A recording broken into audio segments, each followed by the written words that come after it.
So the Murder on the Orient Express have a great cast and be one of those movies that everybody's going to be talking about, or was it one of those where they just had a cast here and it fell short?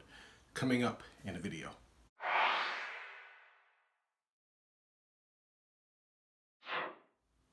Hey everybody, it's your boy D. Welcome to another episode of the DA Experience. I'm coming to you with a review of The Murder on the Orient Express. I actually liked the movie, but I didn't love it. There was a few things that took away from it for me, but there were a lot of great things in it as well. Uh, the scenery, the movie looked beautiful. I mean, they shot it perfectly. You were actually taken back to that time in the late 30s, maybe early 40s, with this type of train that they don't even have anymore, dining cars and different things like that. And the mystique of it was great. The music sounded wonderful as well, fit into it perfectly. I also love Kenneth. I think it's Kenneth Branagh, who also directed the movie's performance as Hercule Prowler. I think it is. Forgive me if if I'm getting that wrong. He played it perfectly. There was a lot more humor in this movie than I was expected, but I loved his performance. I was intrigued by the mystery aspect of it. The whole time I'm kind of guessing like what's going on and trying to keep track of all the clues along with him. Anytime someone messed up on what they were saying, stories didn't add up.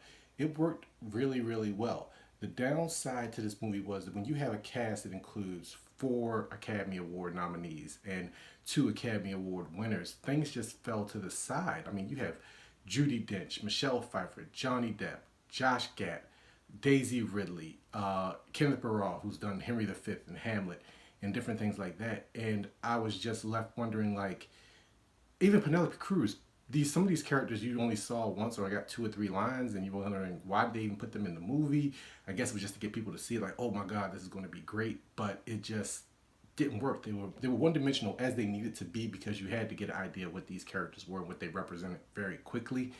But where it lacked at is that with a movie with a cast like this, you would hope the writing would be great, and it just came off hokey at times. And when you do finally get to the end of the mystery, if you think about it, it's a huge plot hole. It was lacking. I didn't care for the resolution at the end, but I do hope it did well enough to see more from Kenneth Branagh as this character in the future. So I do hope they do other movies and maybe get the writing a little bit better with the next one. Maybe Agatha Christie's actual novel, if you didn't know, The Murder on the Express, is written by Agatha Christie back in the 20s or 30s. Maybe in the future they'll be able to get this down pat with a better writer, but that was the major lacking part. They pretty much gave everything to Kenneth Branagh, and no one else really sticks out to you. Michelle Pfeiffer did great. This is a nice little comeback movie for her. She's kind of making her comeback now with doing this, and then next year she's going to be in Ant-Man and Wasp as Janet Van Dyne.